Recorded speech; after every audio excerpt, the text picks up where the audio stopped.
Welcome to Women's Wealth and Wellness Unleashed. I'm Lori Falk, and together with my three powerhouse co-hosts and a slew of thought leaders and luminaries, we're bringing you a scintillating talk show style podcast that will disrupt the worlds of wealth and wellness as we know them today. We invite you to go on this journey with us as we offer you a paradigm shift that empowers you to change your approach to these key areas of your life. Join us and discover the truth that the future of wealth and wellness begins with you. Welcome to Women's Wealth and Wellness Unleashed, the latest episode. I am Leslie Thomas, and I am here along with my brilliant co-hosts. And I am so looking forward to this conversation. Here we are, a little over halfway through January. I'm not sure how that has happened, but it has happened. I want to ask you a question. How are those New Year's resolutions going? I'll let you into a secret. I gave up doing New Year's resolutions a long time ago. And I gave up because the evidence was there that I gave up. I spent time in the run-up to the new year in writing down all the things I intended to achieve in January. And every year, without fail, I gave up circa 7th, 8th, 9th of January. And research shows the reason why largely most of us do give up New Year's resolutions. And that's because we're trying to move away from different things, trying to move away from eating too much, trying to move away from drinking too much, as we tend to do over the holidays, moving away from not doing enough exercise. But actually, we're doing it at a time when a lot of things have changed because we're moving away from the light of the holidays. And I don't know about America, but I know in the UK, we start to see the Christmas cards going up in the shops, the decorations, etc., from September onwards. So September, October is Halloween. November is Thanksgiving. Then there's Christmas, then there's New Year. And there's a lot of twinkly lights at that time of year. And then all of a sudden, January happens and it's all snatched away, like a sticking plaster being pulled away from a scab. We rip off that plaster and it hurts. It hurts a lot. So when all of a sudden we've been enjoying lovely food over the holidays, we've been indulging in a little bit too much champagne, brandy, Chardonnay, which I know Laurie in particular is a fan of, then no wonder we find it hard to stick to those resolutions at the darkest time of year. So I decided a long time ago that I wouldn't try and pull myself away from things. I would instead set myself a challenge to move towards something. And that challenge was always around thinking about, if I couldn't fail at something, what would I actually do? Because very often when it comes to New Year's resolutions, when it comes to really leaning into the big plans we have for ourselves, we have for our careers, we have for our businesses, very often what prevents us from moving forward and really challenging our beliefs in what is possible for us is our fear of failure. Is our fear of what other people might think about us? Is our fear of getting it wrong? Is our fear of not getting it right and what might follow as a result of this? So today we're going to focus on one area that is really, really important to the success of our lives, and that is our health. because for us, our health is the foundation. It's the basis of everything else that we do. So, what I want to focus on today is if we can't fail, if failure was not possible, what would we truly focus on for our health in 2025? So, ladies, over to you. Who would like to answer that question first of all? I can go. Would you like me to start? Absolutely, Please Penny. I Over jump was to right you. in. I was a little bit taken back because, again, we kind of talk to people about what they should do and kind of give advice and very, very rarely I think do we turn the question on ourselves, and I think it is really important, Leslie, to do that. And Um, somewhat confronting. right, right, it is. And I think for myself, I have a few things to say about this year because it is going to be an extremely exciting new chapter, and I am thrilled about all the things that we have to look forward to. And I think, over the years I have been guiding people a lot on their health and their wellness and giving advice and talking to them about different tools and all of these things. And I find myself sometimes not taking my own advice and not listening to myself, and I get into a state of you know not depression, but I get down about things, and I'm reminded, especially by these lovely ladies that I have, right here, like, oh, well, what programs are you running? Whether it's, the Healy or the Mag Healy or something. I'm like, oh yeah, of course. I talk to people about frequencies all the time, and I'm not even running them for myself. I'll go weeks without running them, and I end up spacing about it. So I think for me, I want to really focus on turning that question back to myself on a daily basis and really getting back to answering my own intuition and really my own guidance, and filling up my cup right before I'm pouring into all of these other cups, especially for my children. I think, going into this new year as a newly single mother with not a whole lot of support right now, it's a new scary avenue that I'm traveling down. So also, if I couldn't fail, it is utilizing all of these tools without having to think about the cost, and really kind of not not being constrained um, by my bank account to be able to use all of these amazing tools that we have.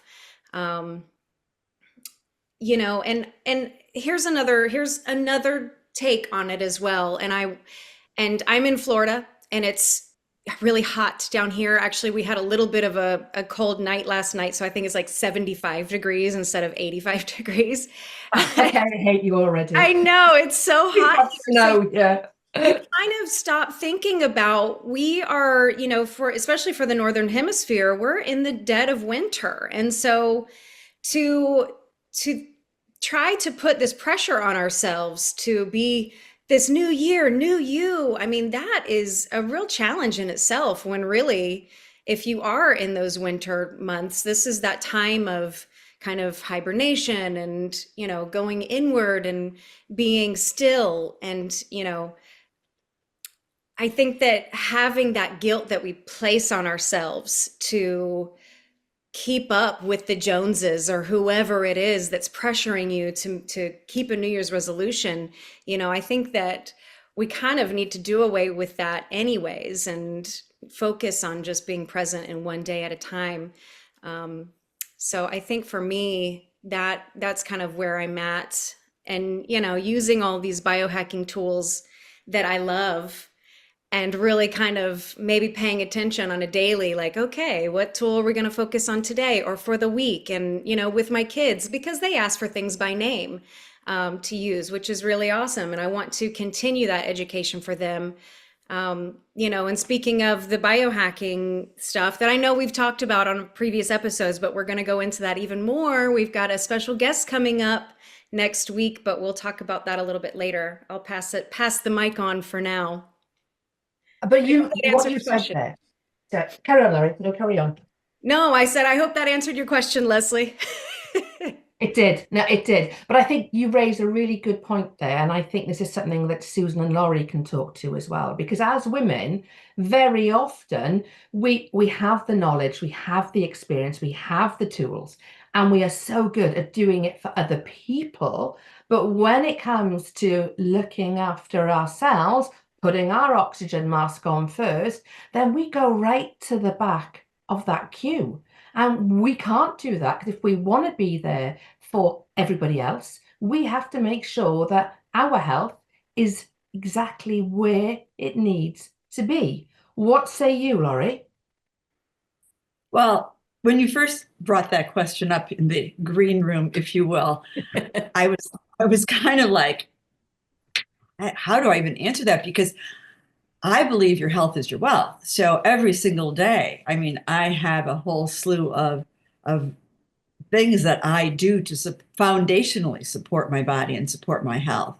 Um, but I thought about it again for a moment and I realized that pre-COVID, I was a yogini.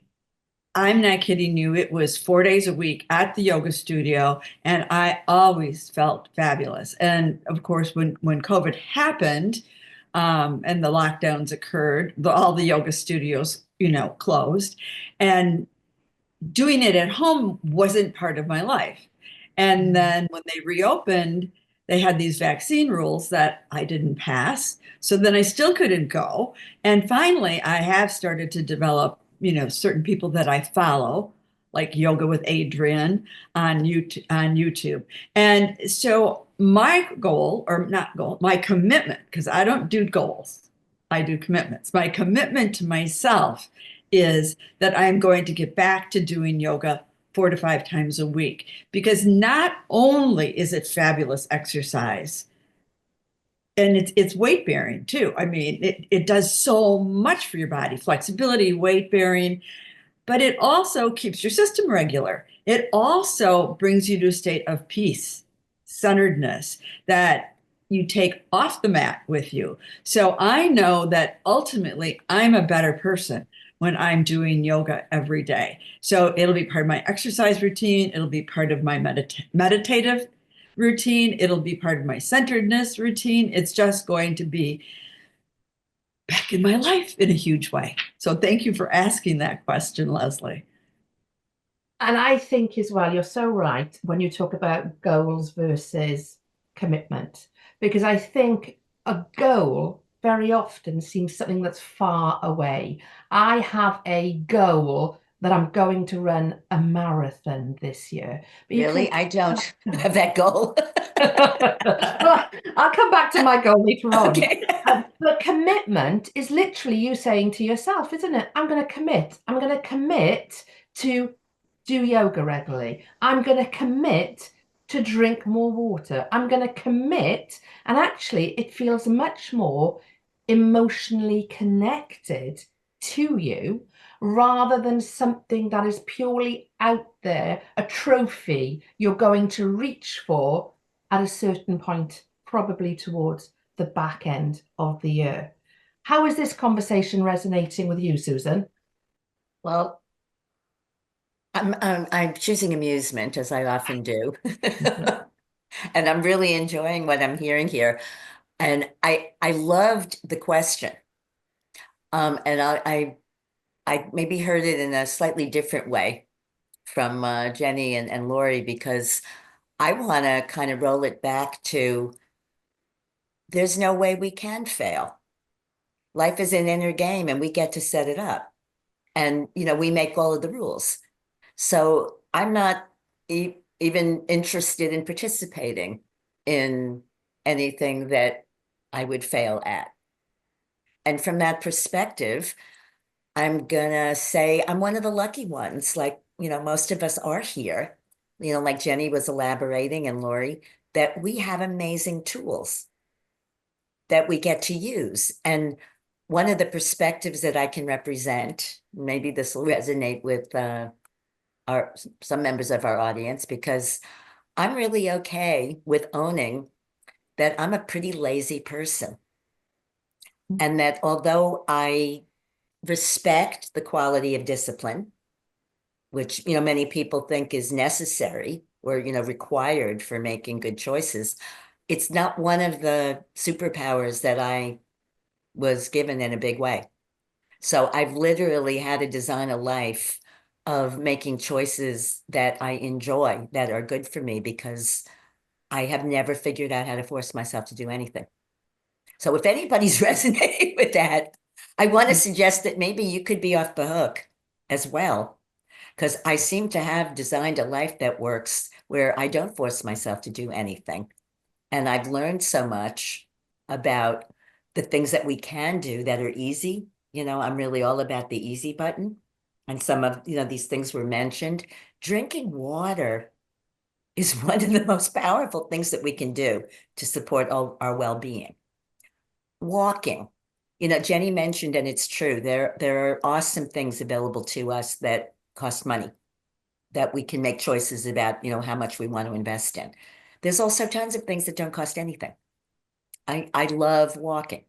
It is one of the more effective forms of exercise, and you can do it, pretty much anywhere. Yes, like Jenny, I'm in a place of very good weather, but I swear to you, I have in the Northeast bundled myself up, and gone out in, blizzard conditions, to get my walks going. I mean, so many of the things that are part of my regular practice, like oil pulling in the morning, that they're really just part of my practice. And when I think about this question, and I've shared this before, my commitment for this year, and it's not a new thing, but I think I have more awareness of it than I ever did before, is really about tuning in and making sure that all of my choices are in alignment for me. Yeah. And I had some interesting opportunities at the end of last year where things were offered to me that I kind of tuned in and went like, no, that's not right for me. And I realize that's an excellent practice or product, but that doesn't feel right for me. And, some other things that happened where I realized I needed to do more digging to find what was right for me. And I revel in that. I really revel in being somebody that doesn't just, you know, take what's given as gospel and, asks the questions. And I actually believe that most of what we've been told about our well-being in our world is wrong. So I'm glad I asked him, all of these questions. So that's kind of a little bit tongue in cheek, but my response to what you asked, Leslie, if, I knew I couldn't fail, there isn't any way I can fail. This is my game, and I have been playing it for a while. So even though, we're here mid-January now, I had a very indulgent holiday, but it wasn't excessive. It was really, very carefully selected of, I ate and drank and did things that I really enjoyed, and there really didn't feel like there was anything to recover from. So I'm sort of more in the energy of the new now, and creating the new, and really thinking of, well, in a perfect world, I like to, like Lori was saying, I like to have an intention or a commitment that I'm going to do yoga or stretch a certain number of times a week, because then when time opens up, it's available to do that.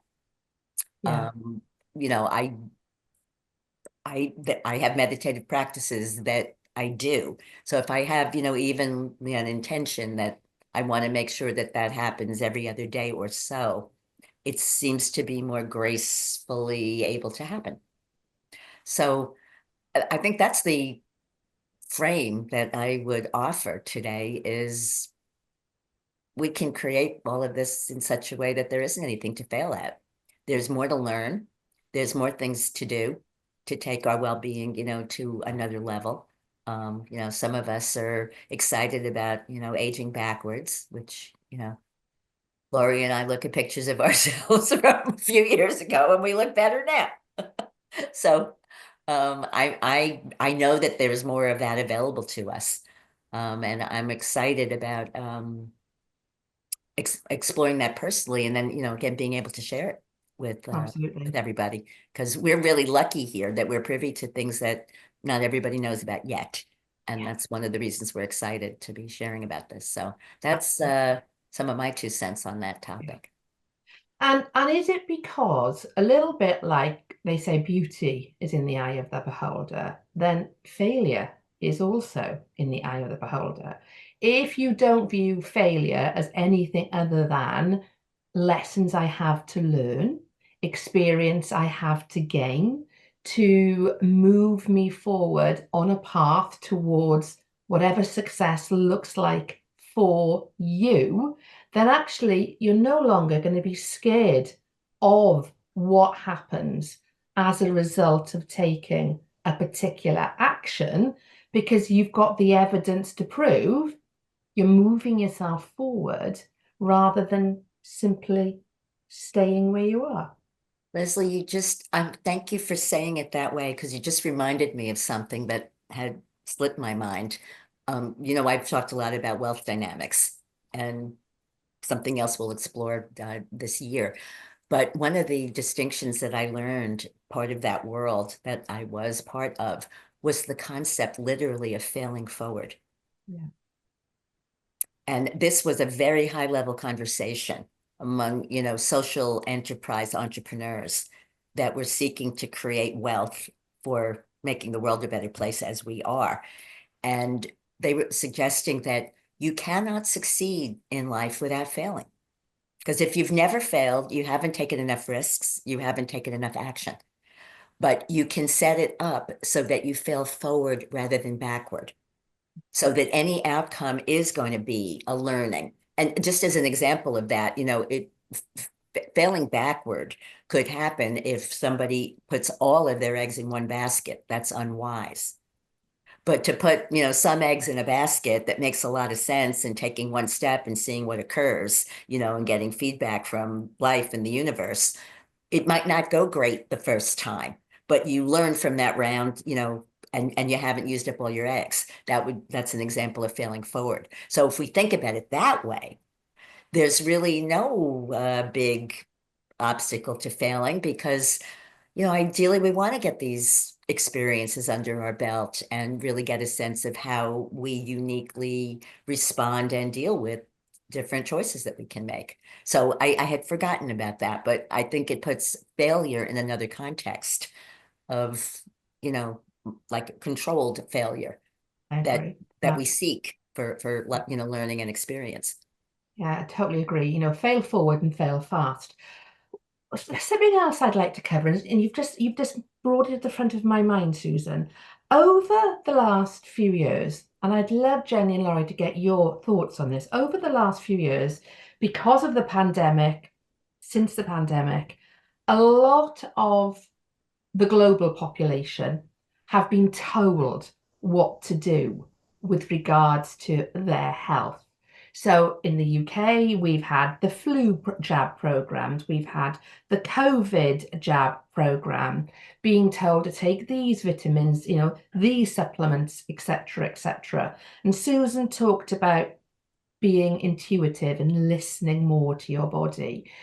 How do we go back to being in control of our health and being more intuitive when there's a lot of noise out there with regards to do this, book in, do it now, or else? Oh, that's such a loaded question. I'm gonna step away.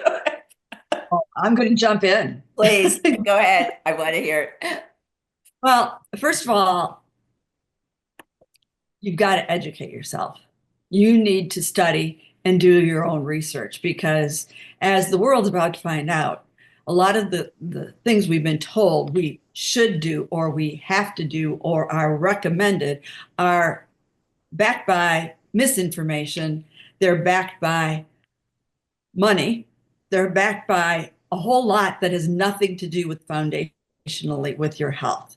And in my world, health isn't a goal, it's a lifestyle commitment.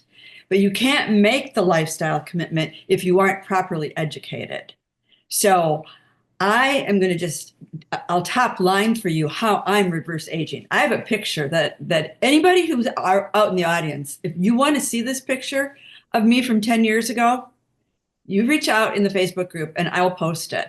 And this And is no kidding. I would right? do it. It's really Yeah, impressive. I literally look 10 years younger today than I did 10 years ago. And that is because I have taken it upon myself to educate myself, to learn what is important foundationally to our health and well-being. And I'm just going to top line a couple of things. First of all, by the time you are in your late 60s, by the time you're in your late 60s, you have about 70% fewer redox signaling molecules. Those are the little molecules that tell your cells what to do. Well, if your cells don't know what to do, how in the world are your cells going to keep you healthy? And that's foundational because everything about our bodies is made up of cells. So you got to understand there's a way now that you can supplement those redox signaling molecules by taking them internally, using them topically, and those are some of the foundational things I do. In addition, by the time you're in your late 60s, you actually have about 80% fewer stem cells. So those are the cells that go to work. And if you don't have them, what are they going to work on? So I, use a product that activates with light technology, phototherapy, activates the stem cells in the body. I had severe sciatica caused by a stress fracture in my L5 2 years ago. I started using this combination of patches, and I'm now back to doing all my yoga moves when 2 years ago I couldn't even get down on that yoga mat. So that's a huge, huge accomplishment. And Jenny mentioned frequency therapy. Yes, I have 4 Heelys. I run them, all of them, every day. So yeah, I know I'm a little bit of a health geek, but and then also, Susan, you mentioned the importance of drinking enough water. Well, your wonderful cousin, Doc Steves, has told me that 90% of the people that walk into his office Are are dehydrated. dehydrated, Yep. right? And even the ones who are drinking 1/2 their body weight in ounces every day, because that is what's recommended. The problem isn't just in drinking the water. The problem is that we need hydrogenated water. And that's one of the newest, more cutting edge biohacks that are out there. And so for the last year, I have been hydrogenating my water every day. And I drink at least 3/4 of my water that I drink throughout the day has hydrogen in it. And people have said that once I started doing that, they saw a glow to my skin. Well, all the other stuff I'd been doing for decades, or not decades, but for at least a decade, it was just the addition of the hydrogen water. My body's it's hydrated because of the hydrogen in the water. So there's a lot of science that goes behind all these things, and we'll jump into more of these in future episodes. But those are literally my top 4 biohacks. And that is why I'm reverse aging. That is why I don't look my age at all. And that is why my sister, who I hadn't seen for a number of years, begged me to tell her who my plastic surgeon was. And she wouldn't believe that I didn't have one. And you are an amazing advert for what you do. And I think that is, something really important to lean into the evidence. And I think this isn't about having a debate that is uncomfortable. It's literally about, as you said, looking for yourself, doing the research, looking at what works and where there is evidence that it works. And I think when you do all those things, you don't just listen to one person, you look across a spectrum of people and what they do, what they say, how they look, what they get from it, etc. And I think, Jen, you always look glowing as well. So clearly you are doing something right too. So what would you say with regards to how we go about in 2025 ensuring we are living our healthiest, best life? Well, I'm going to go a little bit, not deeper, but I'm going to go a little more maybe basic, because I think what people need to recognize, because it's kind of where I started. Susan, you were saying that you have been forming these practices for years. You're not new here. I'm new here. I really just kind of got into this with the birth of my children, even more so the birth of my son. So that's only 6 years. So I'm just now really starting to form my practices, really trying to dig deep and honor my boundaries and stick to these things that I know inside myself to be true, and continue to educate myself. And now I have my children to educate too, so that adds this whole other dimension to that. But I think people need to start to recognize where they're at, and where, I mean, all of this, when we're talking about the cellular health, where is it all stemming from? What's going on in the body? It's all stemming from inflammation, right? We know that now to be the major factor of kind of where things start to pile up and get backed up in the body, and why we're not creating flow and cellular communication and all these things. So where does inflammation come from? Stress. So we need to kind of take a look at where are our stressors in our lives, and what are causing these things that are stress. Is it money? Is it our job related to money? Is it family? Is it this fear? Really, I mean, it all, for me, it was all kind of stemming from this fear of failure. Here we are talking about these New Year's resolutions, and if we didn't have a fear of failure, what would we do? People today are so inundated with fear of, oh, if you don't take this vaccine, then this will happen. If you don't do this, then this, you have to do, I mean, every time you turn on the TV, we don't watch the news in my house, because it is just this fear mongering. And I don't have the capacity to deal with that. I've got my own stuff, right? So I think, on a very basic level, we need to kind of talk to each other. We need to form this really safe space where we can say, hey, this is where I'm at. This is what's going on. I am struggling. I'm a struggling mother. I'm a struggling non-mother. I'm a struggling single person. Wherever we're at as women, especially, we need to form this safe space, which is what I think that we're doing here, what I know we're doing here. So I'm hoping that all of you listening and all of our followers will come into our group on Facebook. We have a very safe space, and let's talk about it. Let's figure out where we can start and where our fear is coming from, because then that's how we can really get to kind of a root cause of what's going on in the body. And only then can you really start to figure out what's going to be working for you, and what's really where you're going to find your consistency and harmony and this kind of thing. So that's really what I'm hoping for to come out of this, and for people to come into our group and really, let's start these conversations. Let's start this hard conversation. Yeah, And I absolutely. did, before we go, I did want to just mention we are going to be having our first guest on, and I'm really excited. We've been talking a lot about biohacking, and we have someone who's really prominent in this field who's going to be joining us. Her name is Teresa Lawley.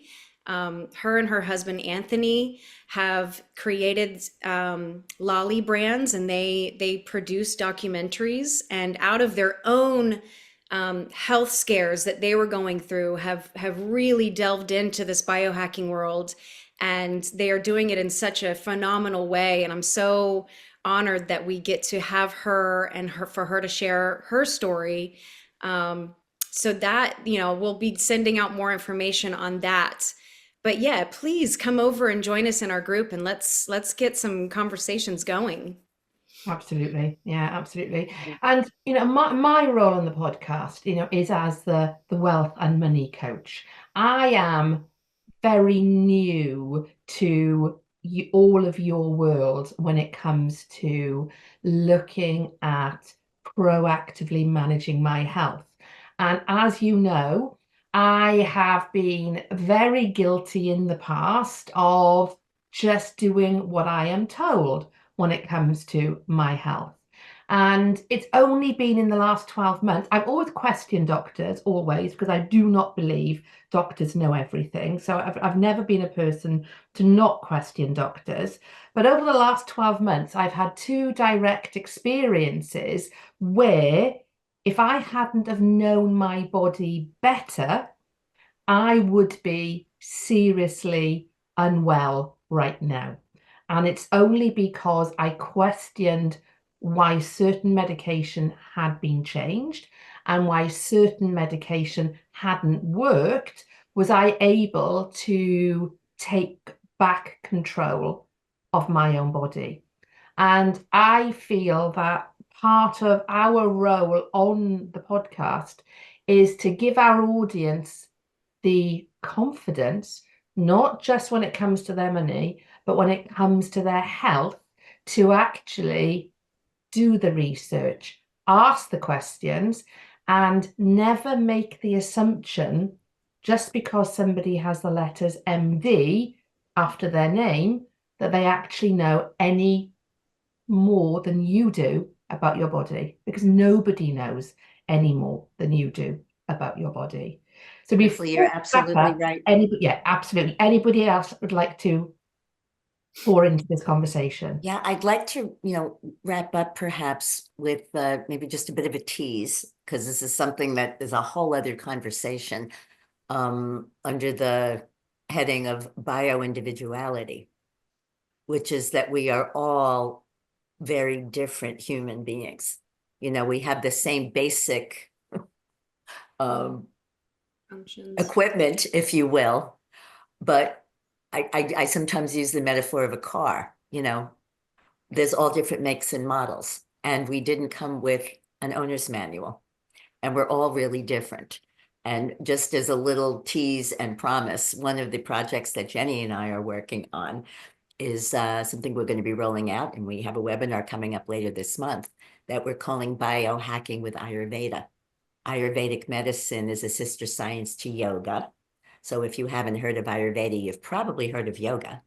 And in Ayurvedic medicine, we identify that there are different constitutional types, different body types that people have based on different elements of air and fire and water. And so making the choices that are optimal for each of us is actually very specific.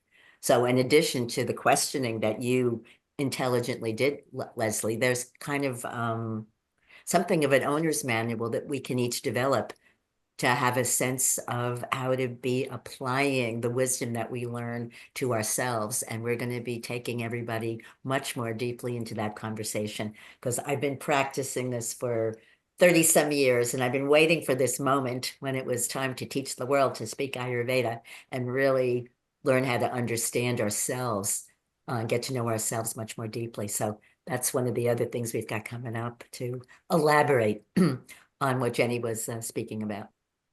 Brilliant. Absolutely brilliant. Well, I would like to close in two ways. I'd first of all like to remind everybody of what Laurie said, because I had to write the quote down, which was, health is not a goal, it's a lifestyle commitment.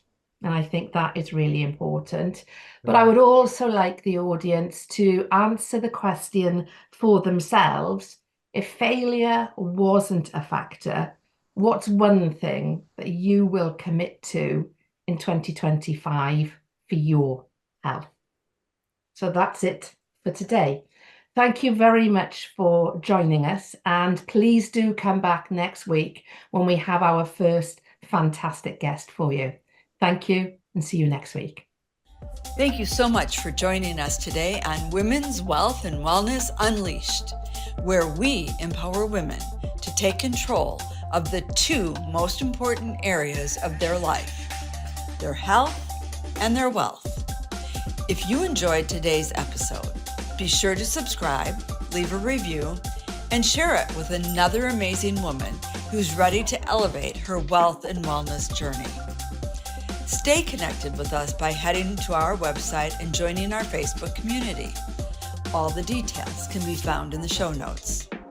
Until next time, keep thriving and unleashing your highest potential.